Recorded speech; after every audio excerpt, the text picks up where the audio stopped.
नमस्कार, मी सचिन देवडे. सचिन देवडेज नॉलेज कट्टा या यूट्यूब चॅनलवरती मी पुन्हा एकदा आपल्या सर्वांचं सहर्ष स्वागत करतो. खरं तर नेहमीप्रमाणेच आजसुद्धा आपण एक वेगळा आणि अत्यंत महत्त्वाचा विषय घेऊन आपल्या सर्वांच्या समोर आलो आणि त्या विषयाचं नाव आहे मोबाईल गेम्सचं घातक आव्हान. खरं तर आज प्रत्येक कुटुंबामध्ये मोबाईल गेम्स आणि घरातली लहान मुलं किंवा तरुण ही एक समस्या अत्यंत गंभीर स्वरूप घेत आहे.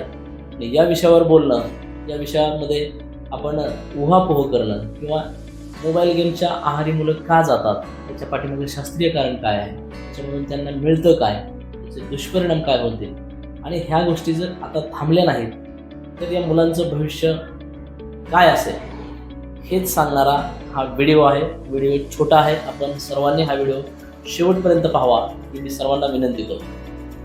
तर पाठीमागच्या काळामध्ये एक लेख वाचायला मिळाला की दक्षिण कोरियामध्ये प्रत्येक शाळेमध्ये स्मार्टफोन काउन्सिलिंग सेंटरची निर्मिती करण्यात आली आहे आणि प्रत्येक शाळेमध्ये एक सायकॉलॉजिस्टची नेमणूक केलेली आहे.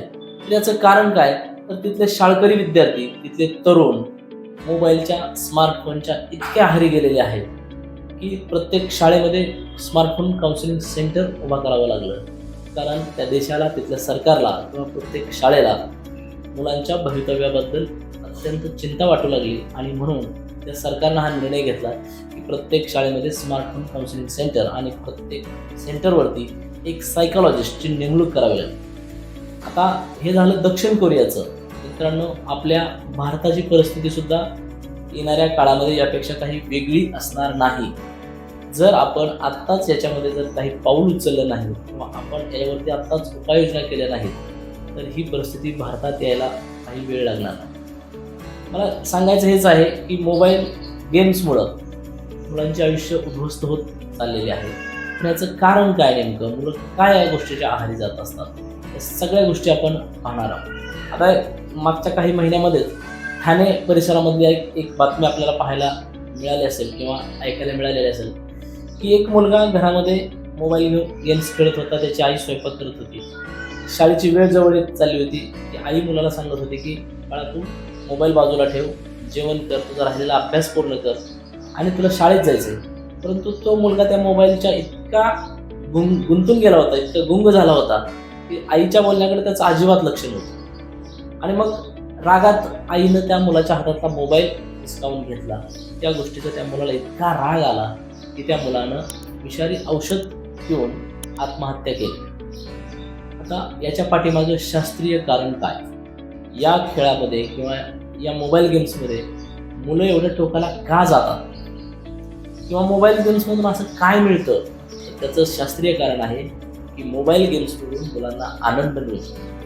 त्यांना त्या गोष्टीमधून आनंद मिळत असतो. म्हणून आनंद मिळवण्यासाठी मुलं सातत्यानं त्या गोष्टी करत असतात. आता त्यातून मिळणारा आनंद चांगला आहे की वाईट आहे हे कळण्यात जर त्यांचं मॅच्युरिटी नसेल तरी पण त्यांना सांगणं हे पालकांचं काम आहे. आता मुलं पबजी नावाचा गेम खेळतात. आता पबजी सारखे हिंसात्मक गेम मोबाईलवरती आपल्याला मुलांना आणखी खूप माहिती, असे गेम मुलांना माहिती आहेत. तर त्या पबजीमध्ये काय असतं की 100 खेळाडू असतात किंवा 100 सैनिक असतात. ते एका बेटावरती जातात, लढाई करतात आणि त्या लढाईमध्ये दुसऱ्याला मारायचं आणि स्वतःला वाचवायचे, अशी ती लढाई असते. मग जर जो स्वतः जिवंत राहतो तो जिंकला, असं ह्या गेमचं स्वरूप असतं. मग यामुळे होतं काय की मेंदूमध्ये सतत मारणं, खून करणं, हिंसा करणं हे प्रोग्रॅमिंग केलं जातं. आणि मेंदू आणि कॉम्प्युटर ह्या दोन्ही गोष्टी तशा खूप साम्य आहे याच्यामध्ये. म्हणजे कॉम्प्युटरला आपण जसं प्रोग्रॅमिंग करतो तसंच त्याच्यामधून कृती होत असते. अगदी तसंच आपल्या मोबाईलमध्ये किंवा आपल्या मेंदूमध्ये ज्या गोष्टींचं प्रोग्रॅमिंग केलं जातं त्याच गोष्टी मेंदू आपल्याला करायला भाग पाडतो. मला सांगा, माझ्या एका प्रश्नाचं उत्तर द्या की तुम्ही पालक म्हणून अशी कोणती गोष्ट कराल का की एखाद्या अनोळखी व्यक्तीला आपल्या घरामध्ये बोलवाल आणि त्या व्यक्तीला तुम्ही विनंती कराल की चला तुम्ही आमच्या घरी आणि माझ्या मुलाला खून कसा करायचा, हिंसा कशी करायची याविषयी त्या मुलाला थोडंसं शिक्षण द्या किंवा त्याला प्रशिक्षण द्या, असं तुम्ही कराल का? तर तुमचं सगळ्यांचं उत्तर नाही असंच असणार आहे. पण मित्रांनो, तुमच्या नकळत तुम्ही या गोष्टी करत आहात, हे 100% खरं आहे. कारण बघा, त्या मोबाईल गेम्समधून नक्की होतं काय, तर त्याच्यामध्ये फक्त हिंसा, खून, मारामारी किंवा अनियमित ड्रायव्हिंग, करकचून ब्रेक दाबणं, अतिवेग, गोळ्या घालणं, खून करणं, ठार मारणं हेच दाखवलं जातं त्या मोबाईल गेम्समध्ये. आणि मग हे केल्यानंतर कायद्याने त्या व्यक्तीला शिक्षा होते असं त्या गेम्समध्ये कुठेही मुलांना दाखवलं जात नाही.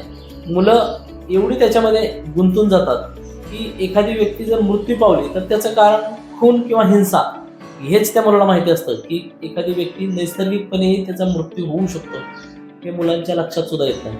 मग कुणीतरी असंच विनोदाने सांगितलं की एका घरामध्ये एक आजोबांचा मृत्यू झाला आणि त्या घरातला एक मुलगा त्या मोबाईल गेमच्या खूप आहारी गेलेला असतो. आणि मग आजोबांचा मृत्यू झाल्यानंतर मृत्यू नैसर्गिक होऊ शकतो हे त्या मुलाला माहितीच नसतं. आणि मग तो आला आणि तिथं सर्वांसमोरच म्हणाला की आजोबांचा खून कुणी केला. म्हणजे याच्यावरून काय आपल्याला शिकायला मिळतंय की मृत्यू हा नैसर्गिक असतो, हे सुद्धा या मोबाईल गेम्समुळे मुलं विसरून गेले किंवा त्यांना त्याची माहितीच नाही. मृत्यू हा फक्त खून केल्यामुळे, हिंसा केल्यामुळेच होतो अशी त्या मुलांची धारणा होत चालली. मग जी मुलं सातत्यानं गेम्स खेळतात, आता आपल्याला हा प्रश्न आपला सुरुवातीलाच होता की मोबाईल गेम्समधून मुलांना काय मिळतं, तर मोबाईल गेम्समधून मुलांना आनंद मिळतो आणि म्हणून त्याला आवड लागते. मग असं काय असतं, तर मुलं जर सततपणे मोबाईल गेम्स खेळत असतील तर त्यांच्या मेंदूमध्ये फील गुड हार्मोन्स निर्माण होतात. मग ही हार्मोन्स कुठली असतात, तर एंडोर्फिन, सिरोटॉनिन, डोपामाइन आणि ऑक्सिटोसिन नावाची ही जी हार्मोन्स असतात ती मुलांच्या मेंदूमध्ये स्रावतात आणि त्या हार्मोन्समुळे मुलांना आनंद मिळतो. मग आनंद मिळावा म्हणून मुलं मोबाईल गेम्स खेळतात. मग प्रत्येकाच्या आयुष्यामध्ये तेच असतं, माणसाला ज्या गोष्टीमध्ये आनंद मिळतो माणूस त्या गोष्टी करत असतो. परंतु त्या गोष्टी चांगल्या आहेत की वाईट आहेत हे समजण्या इतकं त्या मुलांचं जरी वय नसेल तर ते समजावण्या इतकं पालक आपण नक्कीच जागरूक असलं पाहिजे, हेच सांगणारा हा व्हिडिओ आहे. तर पूर्वी काय व्हायचं की मेंदूचं मॅपिंग करायचं म्हटलं की शास्त्रामध्ये किंवा डॉक्टरांकडे एक व्यवस्था असायची की एखाद्याच्या मेंदूच्या कृतींचं जर मॅपिंग करायचं म्हटलं तर त्या मशीनमध्ये एक अवयव वापरला जायचा, तो म्हणजे त्या व्यक्तीचे पाय. परंतु आता संशोधनातून असं पुढे आलेलं आहे की आता जर एखाद्याच्या मेंदूचं मॅपिंग करायचं म्हटलं तर पायाऐवजी त्याच्या हातांच्या बोटांचं मॅपिंग करावं लागतं. म्हणजे मुलं फक्त मोबाईल वापर करत असताना बोटांचा वापर करतात आणि त्यामुळं अगदी काही मुलांच्या तर बोटांचे संवेदना आता जाऊ लागलेल्या आहेत. म्हणजे त्या मुलांच्या हाताच्या ज्या बोटांचे सेन्सिटिव्हिटी आता कमी होऊ लागली आहे आणि भविष्यात त्यांच्या बोटांना सेन्सिटिव्हिटी, संवेदना अजिबात राहणार नाहीत, अशा प्रकारचं वातावरण आहे. तर मग आता मोबाईल गेम्स आणि ड्रग्ज किंवा हेरॉईन यांचा कसा संबंध आहे बघा. मोबाईल गेम्स आणि ड्रग्ज, आता आपण ड्रग्ज घेणारे तरुण हे आपल्याला माहिती असतात, ते ड्रग्सच्या एवढे आहारी जातात. त्या ड्रग्समधून काय होतं की ड्रग्स घेतल्यानंतर हेच आता जे मी सांगितले की एंडोर्फिन, सिरोटोनिन, डोपामाइन आणि ऑक्सिटोसिन नावाची जी हार्मोन्स असतात ती मेंदूमध्ये स्रवतात जर ड्रग्ज घेतल्यानंतर. आणि त्या ड्रग्ज घेणाऱ्या त्या तरुणाला, त्या व्यक्तीला त्याच्यातून आनंद मिळतो. त्यांना फील गुड हार्मोन्स म्हणतात. आणि ड्रग्ज घेतल्यामुळे जे हार्मोन्स त्या व्यक्तीच्या मेंदूमध्ये स्रवतात तेच हार्मोन्स मोबाईल गेमच्या आहारी गेल्यामुळे मुलांच्या मेंदूमध्ये स्रवतात, त्याच्यातून पण आनंद मिळतो. मग ड्रग्ज घेणारे व्यक्ती जर त्यांना ड्रग्ज मिळाले नाहीत तर ते कुठल्याही थराला जातात. अगदी त्याचप्रमाणे ही मोबाईल गेम्स खेळणारी मुलं सुद्धा हळूहळू त्याच गोष्टी करायला लागतात. मग त्यांना त्याच्यातून आनंद मिळत असतो, हा आनंद विकृत असतो. तो आनंद मिळवण्यासाठी मुलं खोटं बोलायला लागतात, पालकांना ब्लॅकमेल सुद्धा करतात हे मुलं. त्यानंतर मुलांच्या ह्याच्यामधून परिणाम पाहतो, मुलं खोटं तर बोलतात, मुलांच्या एकाग्रतेचा अभाव होतो. शाळेमध्ये ही मुलं एकाग्र होऊ शकत नाही. अगदी 10 मिनिटांपेक्षा जास्त मुलं एका जागेवर बसू शकत नाहीत, ते अस्वस्थ होतात, त्यांच्या वर्तणुकीमध्ये बदल होतो. या गोष्टी कशामुळे होतात तर त्या मोबाईल गेम्समुळे होतात. मग जर त्यांना शेवटी त्या त्यांचं व्यसनच असतं. जसं ड्रगचं व्यसन तसं मोबाईलचं व्यसन. हे पूर्ण करण्यासाठी मुलं अगदी चोरी करायला लागतात. काही वेळेस तर ते अगदी टोकाचं पाऊल उचलतात. आता आपण पाहतो की हातातून मोबाईल घेतल्यामुळे मुलाने आत्महत्या केली किंवा मुलानं आईची हत्या केली. या गोष्टी आपण प्रसार माध्यमांच्या माध्यमातून आजपर्यंत आपण ऐकलेल्या आहेत, वाचलेल्या आहेत, पाहिलेल्या आहेत. मग ह्या मोबाईल गेमच्या माध्यमातून जे हार्मोन्स स्रवतात ते फील गुड हार्मोन्स मिळवण्यासाठी मुलं कुठल्याही टोकाला जातात, चोरी करतात, पालकांना ब्लॅकमेल करतात. ह्या गोष्टी होतात आणि मग एकतर समोरच्याला मारून आपल्याला आनंद मिळवायचा किंवा स्वतः तरी मरायचं, स्वतःला संपवायचं. या गोष्टी मोबाईल गेम्स मुलांना करायला भाग पाडतात.